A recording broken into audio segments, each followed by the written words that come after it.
ময়না জুতার মালা লয়ে কই যায়, কারে পরাইবো? এদিকে আইতেছে, ইন্নালিল্লাহ। কি ব্যাপার, পাও তো লড়তেছে না, কি হইলো?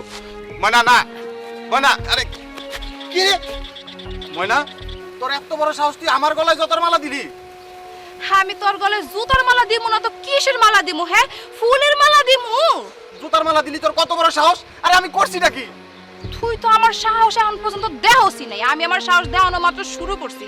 তুই ভাবছস কেমনে 4টা বছর তুই আমার লগে প্রেম করছস, আমার লগে প্রেম কইরা পাশের বাড়ির জরিনার লগে এখন লুটুপুটু করো না? ওই মিছা কথা কসকে, তোরে কেডা কইছিস আমি জরিনার লগে লুটুপুটু করি?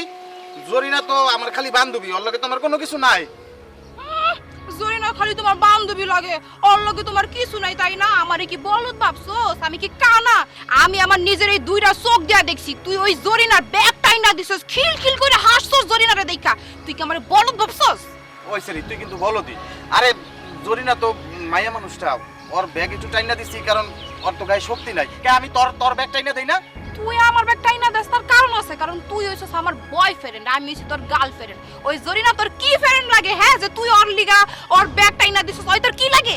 ওই আমার জাস্ট ফ্রেন্ড। ওই আমার জাস্ট ফ্রেন্ড। তুই কবি আর তুই কি ভাবছিস আমি বিশ্বাস করবো তোর কথা? তোগো মতো পোলারে আমার খুব ভালো করে চিনা আছে। 4 বছর ধরে প্রেম করছো, এখন আর আমারে ভালো লাগে না? না, 2 দিন ধরে পাশে ফেলাটা জরিনা আইছে, এখন জরিনার পিছনে মধু পাইছো, এর লিগে ওর পিছনে লেন্সুই ছাড়ো না, লেন্সু ধরে ধরে থাকো। তোরে আমি আবারও কয়ে দিতাছি, তুই ওই জরিনার পিছনে ঘুরবি না, তাইলে আজকে তোরে জুতার মালা পরাইছি, কালকে তোরে আমি গুড় মালা পরাবো। দেখ ময়না, মাইন্ডে কিন্তু দেখতেছে আমার একটা পেস্টিজ আছে না, মানুষ তো আমার পেস্টিজটারে পাঞ্চার করে দিব। তুই তাড়াতাড়ি জুতার মালাটা নে।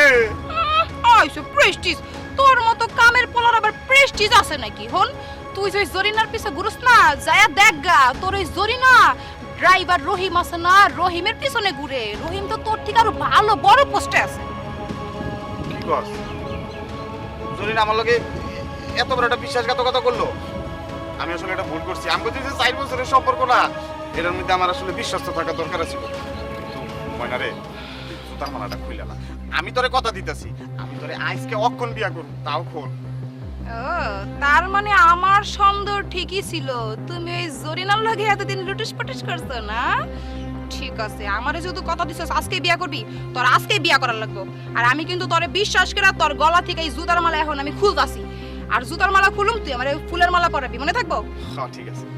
চল, এই নে, আমি তোর গলা থেকে জুতার মালা খুইলা লইলাম, এবার তুই আমার গলায় ফুলের মালা পরানোর ব্যবস্থা কর। ঠিক আছে, এটা ফালা, চল।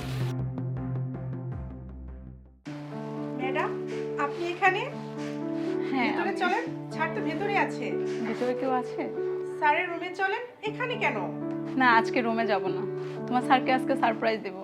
ও আচ্ছা, কি সারপ্রাইজ? আজকে আমাদের অ্যানিভার্সারি। ও তাই? তোমার স্যার কোন রুমে আছে? এই তো পাশের রুমে আছে। আচ্ছা, আপনি তাহলে যান, আমি দেখছি। আচ্ছা ম্যাডাম, তাহলে আমি আসি।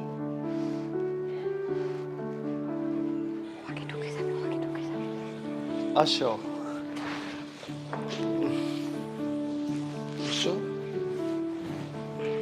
স্যার, আপনার সাথে কিছু কথা ছিল। আচ্ছা, আমি কি তোমাকে একদিন বলছি না আমাদের পার্সোনাল টাইমে কখনো স্যার না, তুমি আমার গার্লফ্রেন্ড ডার্লিং। ঠিক আছে, কিন্তু তুমি তো আমার কোনো কথাই শুনতেছো না। দীর্ঘ লং একটা সময় আমরা একটা রিলেশনে আছি, আমাদের রিলেশনের ভবিষ্যৎ কি?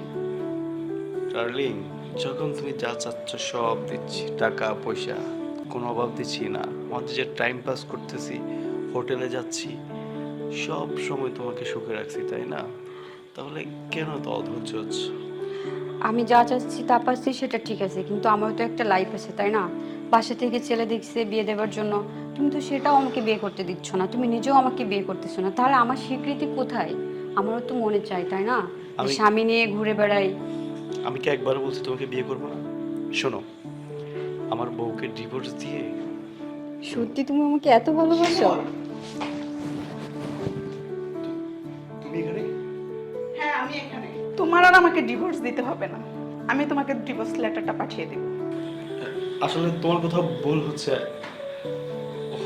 ওকে তো চিনো, ও আমার পার্সোনাল অ্যাসিস্ট্যান্ট।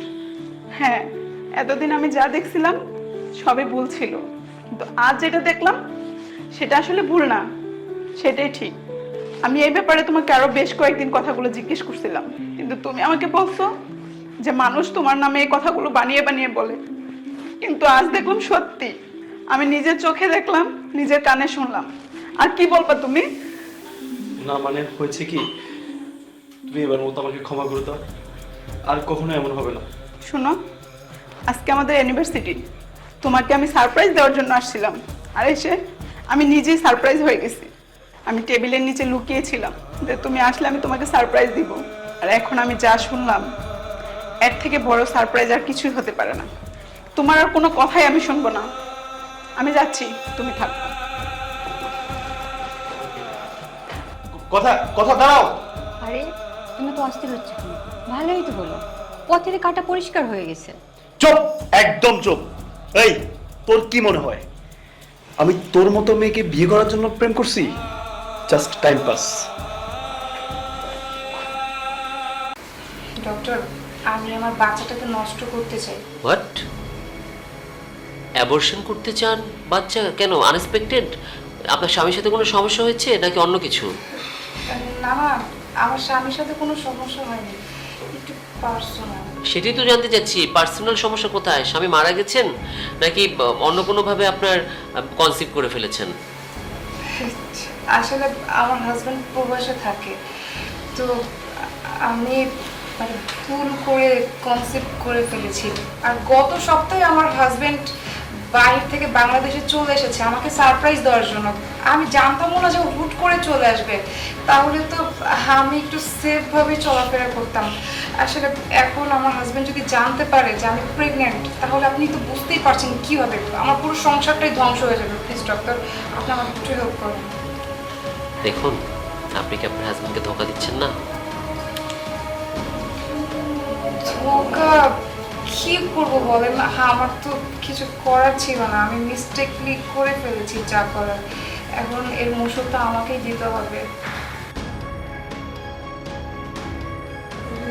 রিকু, তুমি এখানে? হ্যাঁ, আমি কি অবাক হচ্ছ? আমার একটা জিনিস ভাবতে অবাক লাগতেছে। আমি বিগত 4 বছর দেশে নাই, আর এর ভিতরে তুমি প্রেগনেন্ট। ছি, আরে, তুমি এটা কেন করলা? তুমি কেন আমারে ঠকাইলা বলো তো? আমি তো তোমার কোনো চাওয়া পাওয়া অপূর্ণতা রাখি নাই। বলো, রাখছি? তুমি যখন যেটা চাইছো তখন সেইটা আমি দিছি। আমার যতই কষ্ট হোক না কেন আমি তোমার সেটা দিছি। বিনিময়ে তুমি এটা কি করলা আমার সাথে বলো? আর আমি কি আমার জন্য দেশের বাইরে গেছি? আমার জন্য যাই না। আমি দেশের বাইরে গেছি তোমার জন্য, আমার মার জন্য, যাতে তোমরা ভালো থাকো, সুখে থাকো, একটু ভালো লাইফ পাও। কিন্তু তুমি সব শেষ করে দিছো। আমি তোমারে কত বিশ্বাস করতাম, আমি তোমারে কত ভালোবাসতাম, কিন্তু আজকে সেই সব ভালোবাসা তুমি শেষ করে ফেলছো। তুমি আমার জন্য, তোমার মায়ের জন্য তুমি বাইরে চলে গিয়েছিলে, কিন্তু আমি তো এরকম লাইফটা চাইনি রিকু। তোমাকে আমি ভালোবেসে বিয়ে করেছিলাম। আমার সব সময়ের জন্য স্বপ্ন ছিল আমার স্বামী সব সময় আমার পাশে থাকবে, বিপদে আপদে সুখে দুঃখে সব কিছুতে আমি আমার স্বামীকে কাছে পাবো। কিন্তু তুমি কি করলে? যে সময় তোমাকে আমার সব থেকে বেশি দরকার ছিল, সেই সময় তুমি কি করলে? আমাকে ছেড়ে টাকার পিছনে ছুটলে, প্রবাসে চলে গেলে। আমার কথা তো ভাবলেও না। তুমি না আমার থেকে টাকাকে মূল্যায়ন করেছো বেশি। আর আমি কি করতাম? আমি তো একটা মেয়ে মানুষ, আমার ফ্রেন্ডেরও তো হাজব্যান্ড আছে, তারা কি সুন্দর হাজব্যান্ডকে নিয়ে বাইরে ঘুরতে যায়, কত কিছু করে। দেখে না আমি না খুব মিস করতাম, ইস, আমার হাজব্যান্ড যদি আমার সাথে থাকতো। কিন্তু না, আমার না কপালটাই খারাপ, আমার প্রয়োজনের সময় আমি আমার স্বামীকে পাই না। একটা কথা আপনাকে বলি, অনেকক্ষণ যাবত আপনি ওকে অ্যাকিউজ করে যাচ্ছেন। আপনি কি বললেন? আপনার বান্ধবী তার হাজব্যান্ডকে নিয়ে বাইরে ঘুরে আপনার দেখতে ভালো লাগে, এগুলো করতে টাকা লাগে না। আর ও টাকা ইনকাম করছে, আপনি বললেন ও টাকার পেছনে ঘুরছে। কার জন্য ঘুরছে? আমরা একটা ছেলে মানুষের জীবন চলতে কত টাকা লাগে? বেশি কিন্তু লাগে না। বাট একটা পুরুষ মানুষ তার পরিবারের জন্য সব কিছু করতে পারে, সে তার পরিবারের জন্য টাকা ইনকাম করছে। একটা পুরুষ যখন প্রবাসে যায়, সে কিন্তু এতটুকু বিশ্বাস রেখে যায় যে তার পরিবারের মানুষগুলো শেষ পর্যন্ত তার পাশে থাকবে। আপনার গায়ের যে দামি গহনা, আপনার কানের দুল, আপনার দামি শাড়ি দেখে কিন্তু বোঝা যাচ্ছে আমার বন্ধু আপনাকে কতটা ভালো রেখেছে। গতকাল যখন আপনি আমাকে কল করলেন, আপনার একটা জরুরি অ্যাপয়েন্টমেন্ট আছে, আপনি বেবিটা অ্যাবর্শন করবেন, তখনই আমি ওকে জানাই, কারণ আমি জানতাম ওকে এসে এসেছে, আমার ক্লোজ ফ্রেন্ড। কারণ আমি চেয়েছিলাম ও সত্যটা জানুক। রিকু, আসলে আমি না জানতাম না ডক্টর তোমার বন্ধু হয়। প্লিজ রিকু, আমার ভুল হয়ে গেছে, তুমি আমাকে ক্ষমা করে দাও। মানুষকে জেনে বুঝে ভুল করে বলো, আমি তো অনিচ্ছাকৃতভাবে ভুলটা করে ফেলছি। তুমি ছিলে না তাই আমি কি রেখে কি করে ফেলছি আমি নিজে বুঝতে পারছি না। তুমি আমাকে ক্ষমা করে দাও রিকু, আমি আর এরকম ভুল কখনো করবো না। শোনো, তুমি যদি সত্যি সত্যি কোনো ভুল করতা তাহলে আমি তোমারে ক্ষমা করে দিতাম, কিন্তু তুমি যেটা করছো সেটা ভুল না, সেটা অন্যায় করছো, তুমি পাপ করছো, তুমি আমারে ঠকাইছো, তুমি আমার ভালোবাসারে অবমূল্যায়ন করছো। তোমার সাথে না আমি আর এক ছাদের নিচে কখনো থাকতে পারবো না, আসবে না। তোমার প্রতি যে ভালোবাসাটা, যে ফিলিংসটা আমার ছিল, সব তুমি শেষ করে দিছো। তুমি এক কাজ করো, তুমি আমার চোখের সামনে থেকে চলে যাও। ভাবি, একটা কথা বলি, ভ্রূণ হত্যা অন্যায়। আমরা বিভিন্ন সময় প্রয়োজনে আনএক্সপেক্টেড প্রেগনেন্সি বা পারিপার্শ্বিকতার কারণে অনেক সময় এই কাজটা করে থাকি, কিন্তু দিন শেষে এটা কিন্তু একটা অন্যায়, একটা অপরাধ। একটা শিশুকে জেনে বুঝে হত্যা করা, আমার মনে হয় এটা বেটার হবে আপনার গর্ভে যার সন্তান আপনি তার কাছে যান এবং তাকে পুরো ব্যাপারটা বুঝিয়ে বলুন, তাকে তার সন্তানের দায়িত্ব নিতে বলুন। এভাবে একটা ভ্রূণ হত্যার সাপোর্ট আমি কখনো করব না। রিকু, তুমি একটু বোঝার চেষ্টা করো না। ব্যাস, আমি আর কোনো কিছু শুনতে চাই না। তুমি এই মুহূর্তে আমার চোখের সামনে থেকে যাও, খুব তাড়াতাড়ি আমি তোমার ডিভোর্স লেটার পাঠিয়ে দিব। আমি কোনো কথা শুনতে চাই না।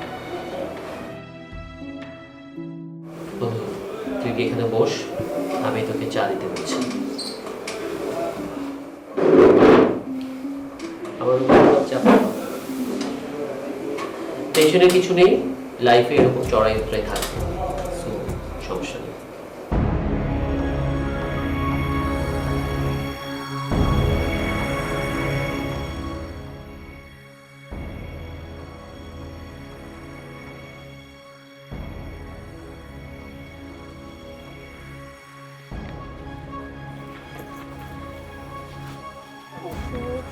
বৃষ্টির মধ্যে কিভাবে বাইরে যাব? কই শিমুল, তোমার হলো? জলদি আসো। আরে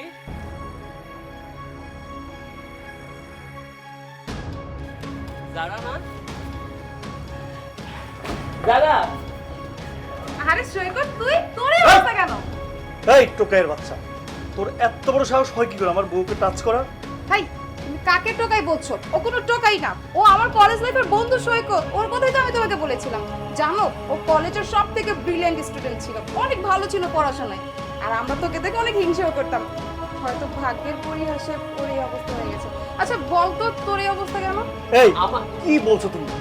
এই টোকাই তোমার ফ্রেন্ড, মানে এ তোমাদের সাথে পড়ালেখা করছে? আপনার কোথাও ভুল হচ্ছে। আমার ভুল হচ্ছে না? এই শোন, বড় লোকের বউ দেখলে ফ্রেন্ড বানাতে মন চায় না? হ্যাঁ, এই তুই কি, আমি কি, তুই আমাকে বোকা পাইছস? দেখুন না, তুমি কি বুঝো না তোমার স্ত্রীর সাথে ও যায়? হ্যাঁ, মানুষ দেখলে কি বলবে? তুমি ওকে তোমার ফ্রেন্ড ছিল এটা ভুলে যাও। এই একদম চুপ করো, বেশি কথা বলতেছো তুমি। তুমি জানো ওর স্ট্যাটাস আগে কত ভালো ছিল? ও বড় ঘরের একজন সন্তান ছিল। থাক না বন্ধু, ভালো ছিল, এখন নাই।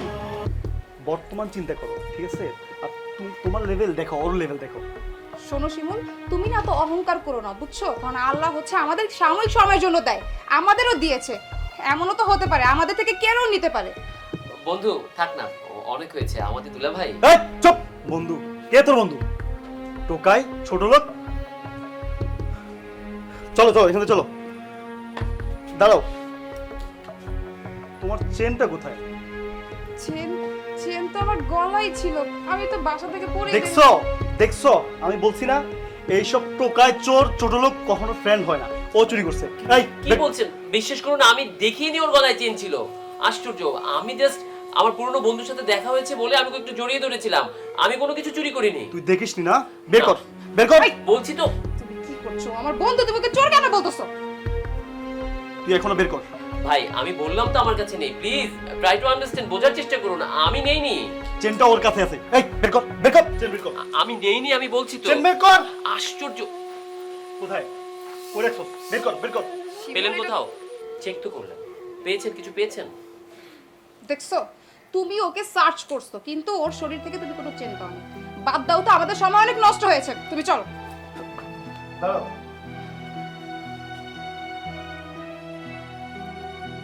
তোমার চেন না? হ্যাঁ, এইটাই তো আমার ছেলে, দেখছো? আর তুমি শুধু শুধু সৈকতকে সন্দেহ করলে। সৈকতকে এখন সরি বলো। এই গরিব, তোর আর সাধু সাজা লাগবে না। চেনটা চুরি করতে পারে নাই, মনে হয় থাবড়া মারছিল, পড়ে গেছিল। আবার সাধু সাজে, তোদের মতো চোরকে না আমি ভালো করে চিনি। অনেক টেকনিকে তো তোরা চুরি করস। তোরা কি একবার চুরি করস? Just shut up. তুমি সৈকতকে অনেক কিছু বলেছো, আর একটা কথা তুমি ওকে বলবে না। তুমি ওকে চোরের অপবাদ দিয়েছো, ওকে সার্চও করেছো, তারপরে তুমি ওর পকেট থেকে কোনো চেন পাও না। আবার তুমি ওকে চোর বলছো, তাই না? তুমি নিজেও দেখলে চেনটা নিচে পড়া। তুমি এখন এই মুহূর্তে সৈকতকে সরি বলবে, বলো। আমি এই ছোট লোক গরিবকে সরি বলবো? এই, তোমার কি মাথা পুরোটাই গেছে?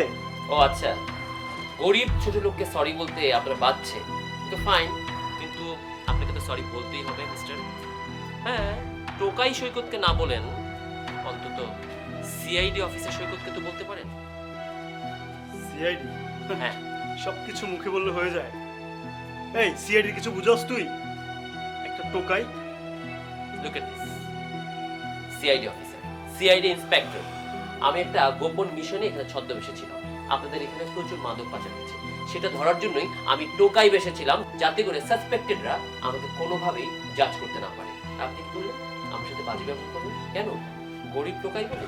এই শুনুন, একটা কথা বলি, আমি ধরলাম আমি এখন সিআইডি অফিসার না, আমি একজন গরিব, আমি একজন টোকাই, তাই বলে আপনি আমার সাথে এই ব্যবহার করবেন? আপনাদের বাড়ির কিছু, আপনাদের ঘরের কিছু চুরি হলে আপনারা সবার আগে কাকে দোষ ধরেন? বুয়া, ড্রাইভার, এদের। কেন আপনার জন্য নিতে পারে না? ভুলবশত আপনারা হারাতে পারেন না? আমি যদি চাই না 1-2 এর মধ্যে আমাকে অপমানের কারণে আপনাকে শাস্তি দিতে পারি, বুঝতে পেরেছেন? দেখলে তো, মানুষের পোশাক আশাক দেখে না কখনো জাজ করতে হয় না। তুমি টাকার গরমে অনেক অহংকারী হয়ে গেছিলে, নিজেকে কোটিপতি মনে করতে। আর ওকে দেখো, ছদ্মবেশে ও একজন সিআইডি অফিসার, আর তুমি কিনা ওকে জাতা বলে অপমান করেছো। ও চাইলেই তোমাকে শাস্তি দিতে পারতো, কিন্তু আমি ওর বন্ধু। সৈকত, ওর হয়ে আমি তোর কাছে সরি বলছি রে, প্লিজ তুই কিছু মনে করিস না।